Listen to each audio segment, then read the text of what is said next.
We're live in the Age of Tech podcast studio. Graham Brown and Karan Bhardwaj. Karan, welcome. Thank you so much. It's great to be here. Thanks a lot. It's great to have you here. We're going to talk about RaRa Delivery. Yeah.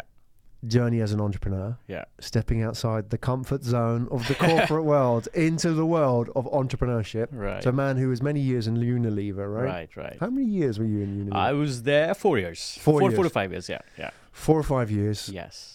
And then you became an entrepreneur. That's right, yeah. Before we talk about RaRa Delivery, one of the Yeah. questions I'm asking guests today, at what Yeah. point in your life, Yeah. this is a big question, Yeah, did yeah. you know that you were destined to become an entrepreneur, or did it just sort of happen?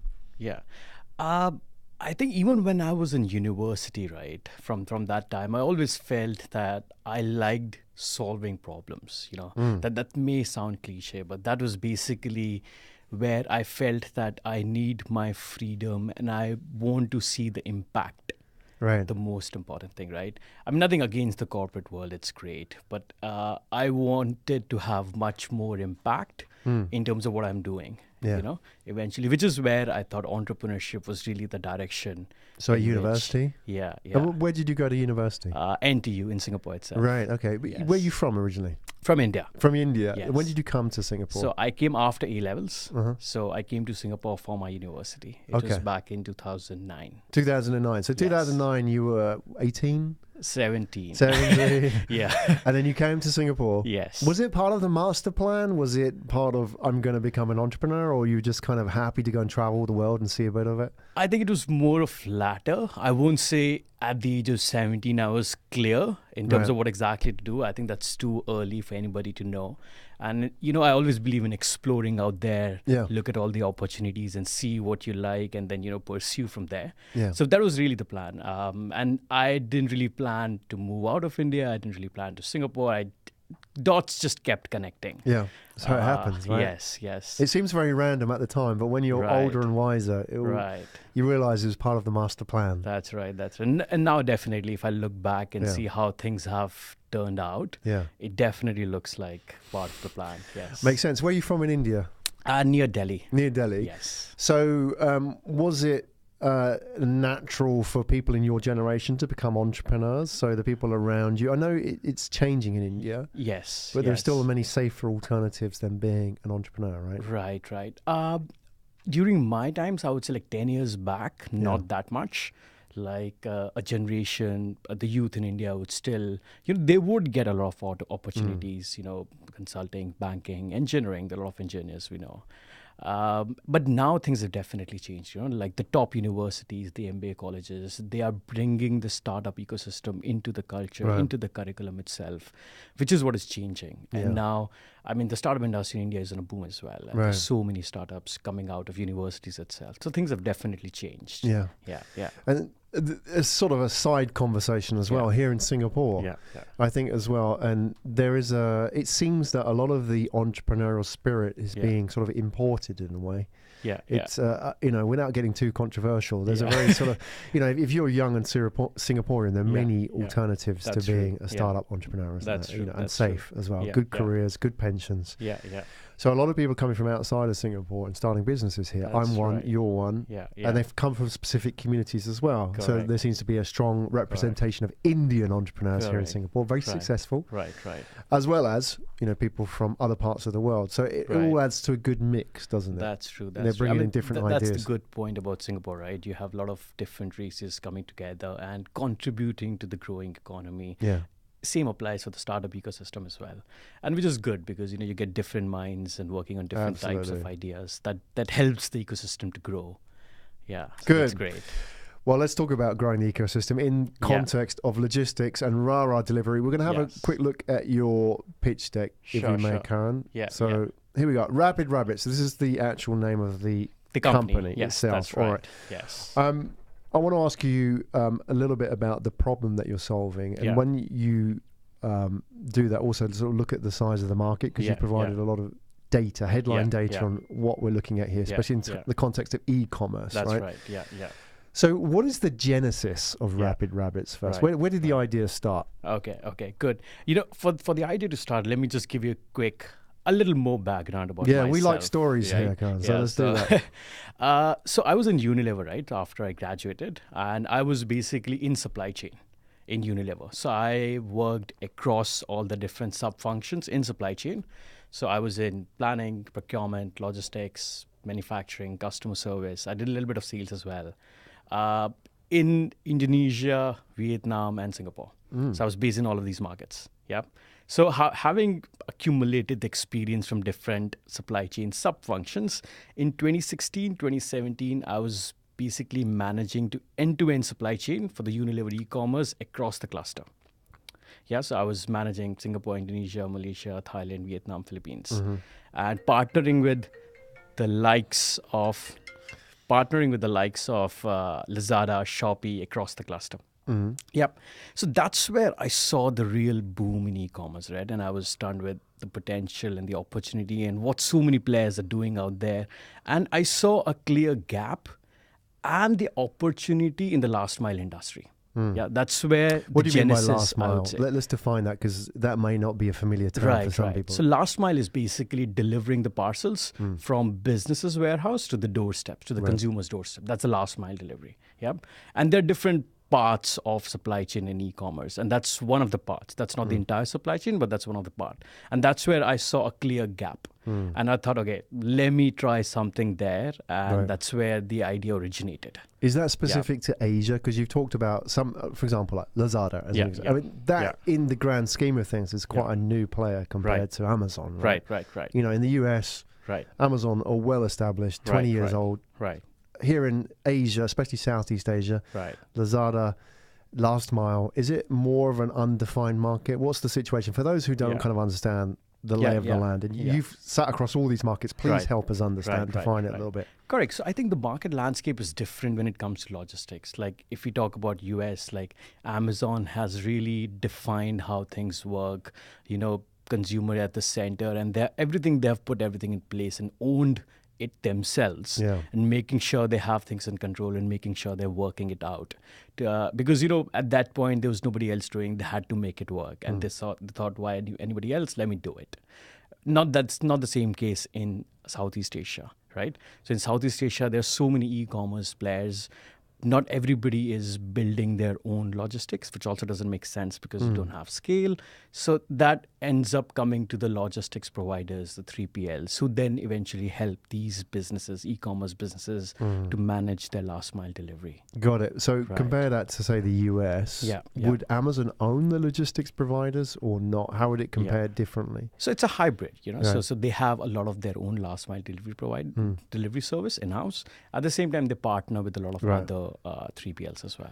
Okay. Yeah, so it's always a mix. Right, and it's a much more established market compared to here in Southeast Asia. What do we have in Southeast Asia? Maybe we can have a look at some of the data first. So, Sure. If we can just flick through so I think we have to put this into context of the growth of e-commerce in Southeast Asia. We hear a lot about growth of e-commerce in China, obviously. You know, Alibaba, obviously a big factor in it, JD, etc. Southeast Asia is, you know, not far behind this market, right? A key input factor is obviously the growth of the middle classes as well. Right. You know, especially it's good news for Unilever. Yeah. Obviously.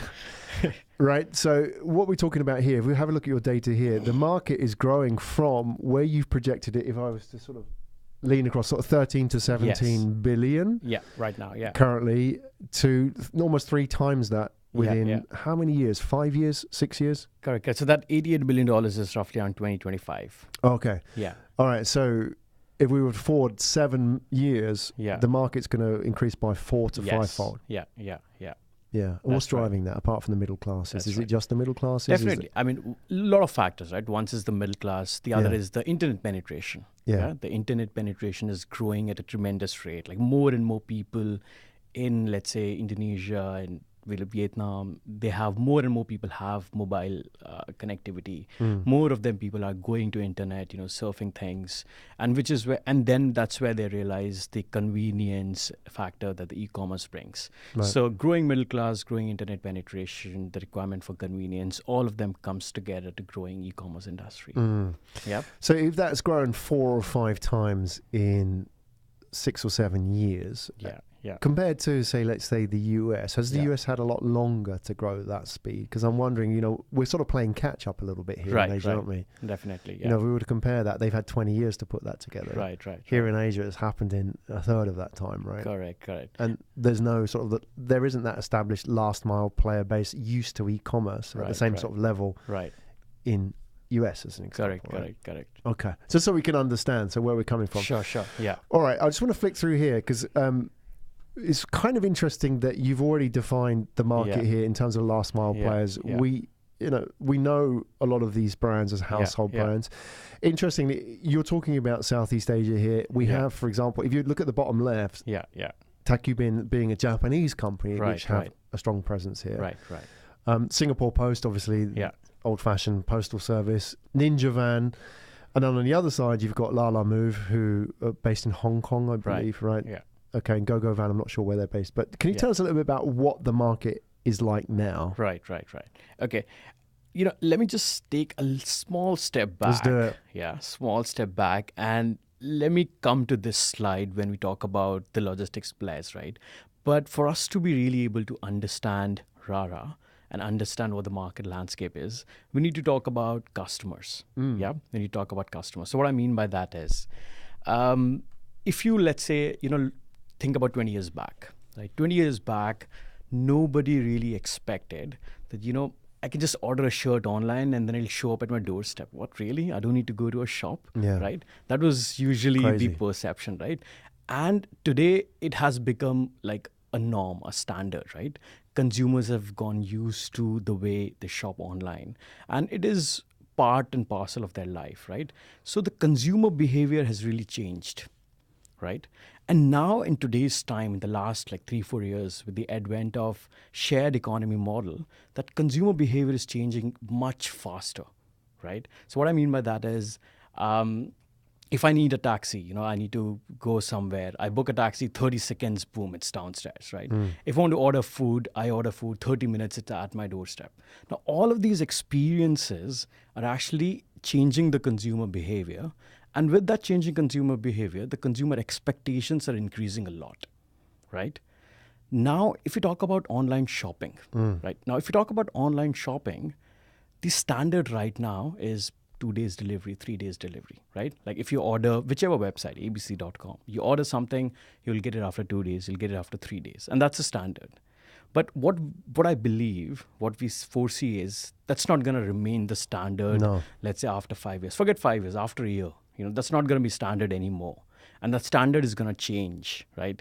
The consumers are asking for more. The consumer are expecting much faster deliveries. Just imagine like Friday morning, you place an order for a dress, and evening 7 p.m. it's at your doorstep for you to wear for the Friday dinner. Yeah. Right? That's a level of service that consumers are going to expect. Right? And that's where e-commerce need to shift towards as well. Right. Businesses need to up their game to be able to cater to this growing same-day delivery demand. Yeah, so that's where RaRa comes in. Got it. So we are primarily a e-commerce last-mile delivery service who's focused on same-day delivery. Yeah. So let's unpack that a little bit and understand how it works. Yeah. I want to put that into context as well before we unpack a little bit. Last night, nothing to do with you guys, but I ordered, as an example, just to talk about expectations, I ordered through Redmart. Yeah. So Redmart are not the largest grocery delivery in Singapore, right? Yeah. Ordered with Redmart, due to arrive between 7 and 9 o'clock p.m. Yeah. Got a text at 9 saying it's going to be 9:45. It was still late. Yeah. They said it was traffic, and then 10 o'clock still hadn't turned up. At 10 o'clock, bearing in mind it was still only 3 hours, that window. Yeah. I spoke to customer service, and they said, it's a bit delayed. Yeah. I sort of got a bit cross, and I said, cancel it. Yeah. I threw my toys out the pram. I said, cancel it, right? Now, put this into context. When I was a kid and I ordered something through mail order, right, it was everything said, please allow 28 days for delivery. Right? So I'm the same person, but my expectations have gone from accepting a month for delivery to getting cross at 1 hour late. Correct. So there you go. And I'm not necessarily of the demographic that's grown up with these sort of like sharing economy apps, right?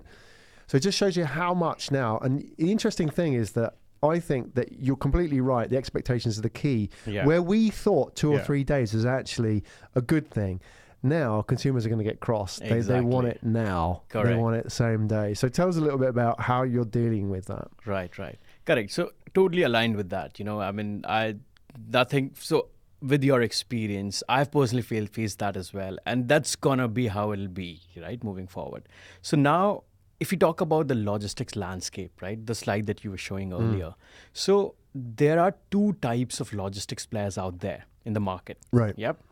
So we basically separated how the logistics landscape looks in terms of the players. Yep. So one is a business-focused traditional player, whose model is more on consolidation, sorting, right? So how they operate is the likes of like Ninja Van, Sync Post. So how they would operate is they would go to a business's warehouse, collect all the parcels, take it back to their sorting center, and similarly from all the respective businesses, take it back to the sorting center, consolidate all the parcels, sort based on the zones, create routes for the next day or next to next day, and then the subsequent day, the drivers collect their parcels, follow a certain route, and then deliver. Right? That's how I would say traditionally logistics have been, even before e-commerce came in. Right? Even before it was B2B logistics, like retailer, distributor to retailer. This was the way how it used to be. It has always been, right? And this kind of a model is perfect. It has proven to be efficient, and it is efficient if you're talking about next day delivery or 1 to 2 days delivery, right? But if we try to replicate this model for same day delivery, that's where the challenges start to come in. Why? Right? Because with same day, you always have a time crunch, right? So if, let's say, businesses try to follow the same model for same day delivery, then you still need to go through your whole processes of going back to a sorting center, sorting it, creating routes, and then drivers picking up again, right? And then all the parcels are possibly traveling double distance. Like you go to a business warehouse, come back to the sorting center, and then go out for the delivery. So you're losing out on a lot of time there. So it doesn't prove really efficient for same day delivery. And there are some players in Southeast Asia who are trying to follow the same model for same-day delivery. But then what happens is your time cutoff is way early in the day. What, are they still employing the old B2C? Correct. So their DNA is B2C, traditional mail order with the depots and the, like you say. Right. But all they're just trying to do is go faster. Exactly. So with their model, how it works is they're saying my cutoff time is, let's say, 10 or 11 in the morning. Right. So that I still have time to go back and do everything, right? But then that compromises on the customer service, right? What we are trying to say is have as late cutoff as possible, so that even if you place it, let's say 2 p.m., you still get it same day. But then that becomes a challenge if you're facing the same B2C model. Yeah, you can't do it within that model. Exactly. Right? That's what you're saying. Okay, correct. Gotcha. So that's one type of the logistics player, right? And then we have the other type of logistics player, which are the on-demand model, which is where the Lala Moves and the GoGo Vans. And then similarly, in Indonesia, we have Grab, Gojek, all of them trying to do the same thing with the on-demand model. So on-demand model, it's perfect for an express point-to-point delivery. Right, it doesn't have a warehouse in between. Correct. So let's say some businesses deploying any of these players, these on-demand drivers, they would go to the business, pick up, and directly go and deliver. Right. So what they're doing is they're really leveraging the on-demand fleet, because that's their strength. They have thousands of drivers or maybe 100,000 drivers on the streets, and they're leveraging those drivers to do deliveries. Now, with them, the problem comes in terms of optimization. So what I'm saying is one driver is doing one order, one delivery, or maybe 2 or 3 maximum, right? Because one driver does 2 to 3 deliveries max. So if suppose I have 100 orders, I would need 50 or maybe 25 drivers to come and pick up their respective parcels. So that becomes an issue when we want to scale, right? If I have 1,000 orders, do I get 500 drivers to come in and pick up and deliver? And you have to have 1,000 orders regularly. Correct. To fund those drivers' lifestyles. Correct. So now basically what we're doing is we're taking the best of the both worlds, right? So the traditional model, they're really good with capacity utilization. They're really good with optimizing their routes. Whereas the second model is very much focused on on-demand, express, same day. So what we are offering is, we're offering the best of the both worlds, in which we still make sure that we are optimizing the capacity of our vehicles. We are still making sure we do the route optimization, and at the same time be able to do same-day deliveries at scale. Right. Why don't the C2C players, so like the RaRa moves, do what you're doing? Yeah. Why can't they do a hybrid model? Why does it take somebody like you to do that? Right. So I think one of the answers is really on the technology front. Right. So our strength is really on the tech that we have built. So just to share more about that, right? So how it works is, if let's say a business has 100, 200,000 orders, right? And once the orders come to our system through API integration and stuff, our algorithms start creating routes in real time. Yeah. So our algorithm would do a lot of optimization, looking at a lot of factors together. So our algorithms would do capacity optimization, would say, if I have a bike or a car or a van or a lorry, how many parcels can I fit in each of these vehicles to optimize the capacity? Yep. And then distance optimization, to make sure our distance is as minimal as possible, to do it faster, right? And then optimize the time slot, because what we do is we even offer time slots within the same day. Yeah. So to make sure every point that we reach during the time slot that the customer has requested for. All of this happens in real time, and we are optimizing like thousands and 10,000s of orders at the same time in real time.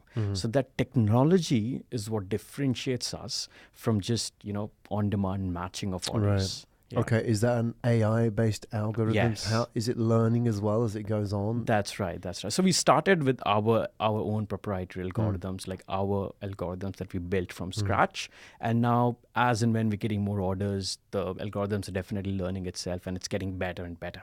Okay, good. Yes. I'd like to know a little bit about your team as well. Do we have is there a slide in your pitch deck with the team in it? I just wondered. Yes. I think it's towards the end. Here we go, the founding team. That's the one, yes. So, who is the technical brain? Obviously, it's Anil Kumar, right? That's right. Yes. So is he the guy that's developing the algorithm? That's right. Okay, all right. So tell us a little bit about your team and how you came together. Where was the genesis of that? How did you meet? How did you know each other? Right. So I think, so what I really thought was, for this business to grow, we need experts in each of the fields, right? So we need somebody who has an experience in operations, which is myself. And then we need somebody who has the experience of marketing and business development and growth hacking, because we need to be able to reach out to as many businesses as possible. We need to become a homegrown brand that consumers relate to, that businesses relate to. Yeah. So which is where I knew Kanika from university as well. I like the fact you call her a growth hacker rather than a chief marketing officer. Yeah, why? So for those who kind of familiar with the term, what exactly are you talking about here? Yeah, so it's not just marketing, right? So her job doesn't just end at marketing the product. It's about growing the business, right? And whatever it takes for you to grow the business, so you leverage all the social media channels, offline channels, reach out to these businesses, convert these businesses, retain their businesses, and different ways and different angles in which you reach out to them and convert them. Yeah. So really growing the business and not just marketing ourselves. Right. Especially, coming from Unilever. I know she's not from Unilever, but yourself from Unilever. Marketing's quite different, isn't it? In that context. It can mean, for example, sitting on a budget, assigning that budget to an ad agency. That's very how it different. Works. It's like writing checks, isn't it? Right. Whereas, chief growth hacker does everything within marketing. Exactly. Right? And very much hands-on. Correct. And testing, not having a sort of a very top-down approach towards marketing. Okay. Correct. So marketing, sales, BD combined. Everything is what it needs. So it's Kanika, you met at university, and Anil? Yes. So Anil, I know for like 10 years back from India as well. Okay. So he's like a proper tech geek who's passionate about building products and doing something of his own. So even before we started this, we always used to have a conversation. I've built this. Which is already live. I'm trying out this and all of that stuff. So I could really see the hunger to do something innovative and creative and build something from scratch. So he has like more than like 11, 12 experience in tech. Using he's worked at an airline as well previously. So yes, that was probably very logistics based as well. Correct. So So he has experience in a lot of different industries working in tech, different tech solutions, multi-tier architecture, everything. So we really have the expertise in terms of operations to really, make sure we're able to manage end-to-end logistics. And then we have expertise in terms of growth hacking, so which is where Kanika comes in, and then expertise in terms of the product, the tech that we're building, because at the end of the day, we are a tech company. Yeah. So which is how we ended up forming the team. Great. Yeah. I don't know Kanika's background, but you said you're from university. You met. Are you all three born in India? Yes. All right. And are you all here in Singapore at the moment? Yes. Okay. And how many people are you in your team at the moment? Is it just you three founders, or you have more in your team? No, we have. So we're leveraging a lot of interns there. Yeah. So we have interns in Singapore managing business development operations. Yeah. And then we also have a lot of developers, some in Singapore and some back in India. Okay, good. Yeah. Excellent. I want to talk about your fundraising as well and your current situation. Right. How old is your business now? Right. So we started in Singapore. Yeah. So we have been in Singapore for around 8-9 month. 8-9 months. Yeah. Okay. If we can just flip back onto the pitch deck here. How have you funded it until now? Right. So we got a few rounds from, not rounds, but a small amount from angels, and then we bootstrapped, and now we're raising our first main seed round as we speak right now for around $500,000. Why didn't you, let me just play devil's advocate here. Why didn't you bootstrap this in India? Because I know you have your developers there, but Singapore is an expensive place to bootstrap a business. Right. No, you're right. So Singapore definitely is only the test bed, right? So the fund that we're raising is not really to expand in Singapore. It is to expand out of Singapore. So the next market we're looking at is Indonesia, right? That is really our next way to go, which is why we're raising the round right now. And Singapore was just to test the technology and make sure everything is in place. And it's a highly competitive market as well. So you get it right here. Right. And you've got access to funding here. Right. So go back to the funding. You self-funded and bootstrapped. Yeah. Then you got an angel round. Yeah. You got a seed round. Right. And currently, what's your situation in terms of fundraising? So we are in talks with a lot of investors who are some of them are in Singapore, some of them are in Indonesia. Basically, what we're looking for is investors whose focus is in, let's say, Indonesia and the overall Southeast Asia in general, and also who's interested in the space of e-commerce logistics. Okay, fine. And is there any particular investors that you're looking for? What I mean by that is I don't think there's any shortage of money at the moment. Yeah. There's Southeast Asia is awash with money. Yeah. You're also looking for access to Indonesian markets. Are there is it institutional investors? Is it logistics partners, for example, who might want to take a stake in you? Do you have a particular idea about the kind of partners you want as investors? Yeah. So I think one is definitely somebody who can get us the access, right? Like you mentioned, access to Indonesia as well as some of the other Southeast Asia markets as well.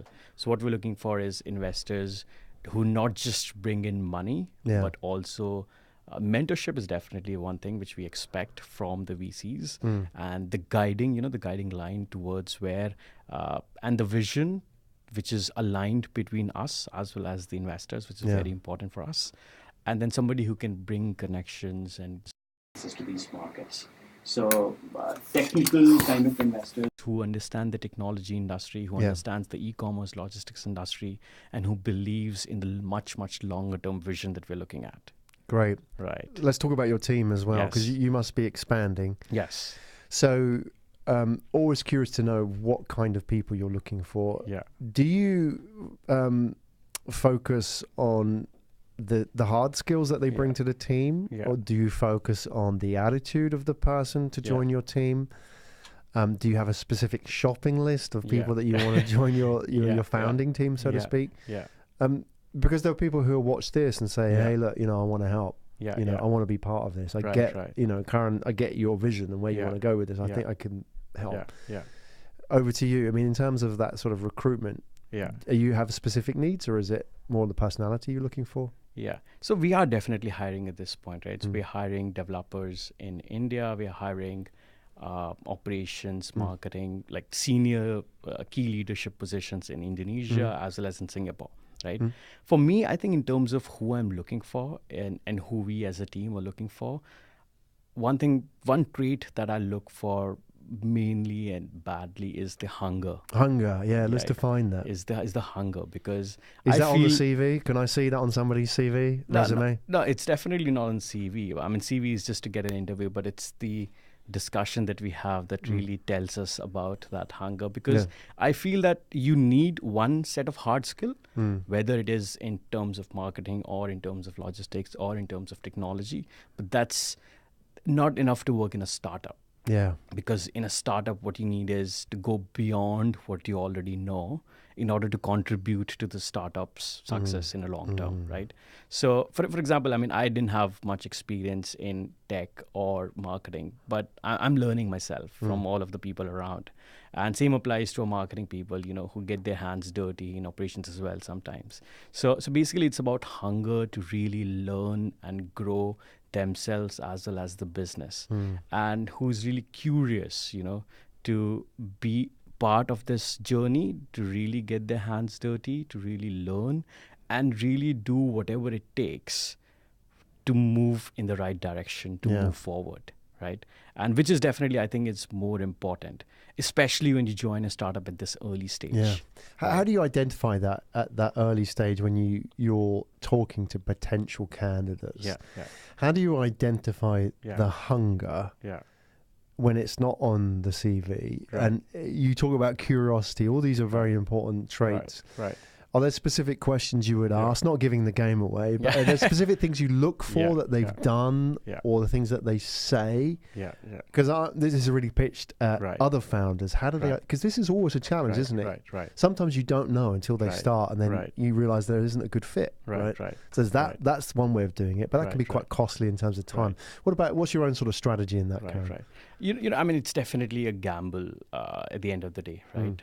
If you're hiring for, let's say, fresh grads and stuff, you can always start with internships and see how they're performing, how they're responding to the hardships. Yeah. That for me really reflects your character, right? When business is going down, nothing is working, how do you come out of it and how do you respond to that situation is what defines how you will be when it's in good times, right?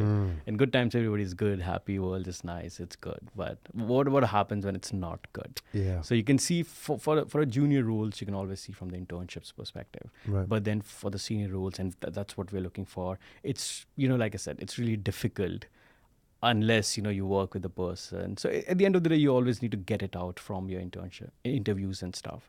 And I really like to meet the person once, twice, thrice, put them in different kind of situations, give them a real life problem, see how they respect, how they're thinking, and you can always really make out the difference in terms of picking problems versus finding solutions.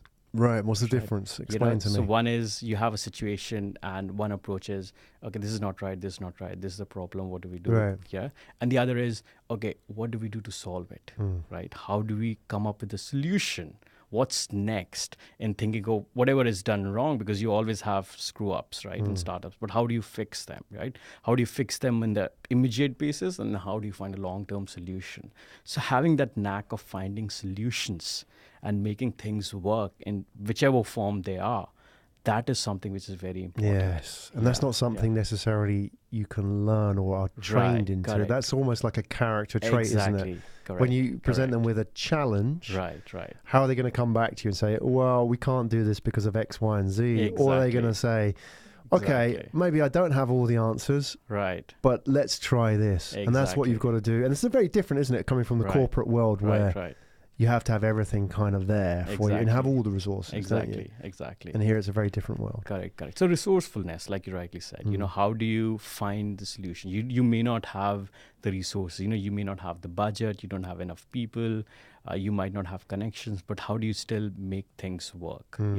If A is my best case scenario and I cannot do it because of several reasons, which we understand, but what's the next best? How do you make sure that happens? And once that happens, how do we aim towards that A best case scenario? Right. So that kind of attitude is something which is natural, out of the attitude. Absolutely. You don't learn it. Yeah, exactly. Well, that's really good advice as well. Right.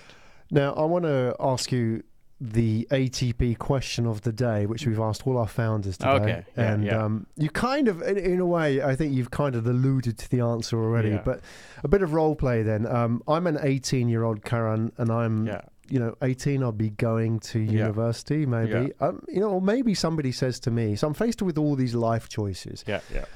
I can go to university and study as an engineer, or my family want me to become a doctor. As an Asian, I'm sure you can appreciate this pressure. And doctor, engineer, lawyer, accountant, exactly. Or I'm hearing now that I might need to go and work as start my own startup. Screw college. Let's just go and start my own startup. I'm getting all this kind of conflicting advice. I'm 18 years old, staring at this career path ahead of me. I'm feeling overwhelmed with all this choice and conflicting advice, whereas 10 years ago it was very easy. Just go to college, graduate, then work it out. What do I do now? How do I work this out? How would you advise somebody in that situation? I mean, I have my younger brother as well, so I used to do that role play with him as well. My advice is always keep your options open and explore. Just because engineering is the way to go, which used to be a lot in my times as well, that shouldn't be the reason why you do engineering. But you do engineering because that's where your interest lies, right? Exploring, explore different things. Even when you go to university, right? So when I was in university, you don't just study engineering. So I studied engineering, and then I also took minor degrees in business and entrepreneurship. So because my idea was just to explore as much as you can, because you don't know what you don't know, right? So, and unless you know all of those options, you can never make a wise decision, right? So my advice is always explore as many options as you can, and for that, if you have to do university to get that hard skill, if you have to do probably, let's say, internship, or if you want to start something of your own, whatever it takes for you to explore that, take that plunge, because you're going to learn from it, and then know what's out there, and then make a decision of where your interest lies and what makes you happy and where you can add value, right? So these two things are most important. So that's always my advice. It's great advice. That would be my advice to younger myself. Explore, take the opportunity to see what options are out there. I remember the Steve Jobs commencement speech, the address is that he talks about being at university and then going to design classes and dropping on calligraphy classes as well, because like you're talking about happiness as well, and finding what you're passionate about. Don't just do engineering. Do engineering and use that as a platform to explore other things as well. Correct. Because there are a lot of things that needs to come together for you to be able to find what you want to do in the long term, right? Which is what are you passionate about? And then what are you good at? And then at the end of the day, you also need to make money, right? So finding that good balance between something you're passionate about, which is going to make you happy, something you're good at, where you can add value as well, and something that can, fill your pockets as well. So finding that perfect balance between these three things, it's never easy, and most of the people may not be able to do that at the age of 18. And you can only find that perfect balance once you explore out there. So don't settle too early. Explore out there and then see the options, then make that decision. Great advice. Explore. Karan Bhardwaj, everybody, CEO and co-founder of RaRa Delivery. It's been a real pleasure having you on the show today. My pleasure. It was lovely talking to you, Graham. Thanks for sharing your journey with us. Thank you. And for those people that were watching, listening, that want to reach out to you for whatever reason, potential investors, potential partners, potential team members, etc. What is the most effective way of getting in touch with you? I'm active on LinkedIn. I love to connect people on LinkedIn, so I'm always available on LinkedIn, and then can directly write to me over my email as well. So my email is karan@rara.delivery. Excellent. We'll put all the details in the show notes. Perfect. That's great. Thanks for coming today, Karan. And let's get an update. Let's see, where we are in 6 to 12 months from now, because this is always a journey. It's a journey that unfolds. Definitely. And we don't know quite the route we're going to take, but destination usually is where we're heading. But let's see how that goes in 6 to 12 months, how your expansion goes, how your fundraise goes. The latest news from your team as well. So please come back on and share that with us. Sure, definitely. We'd love to be back here. Thank you so much.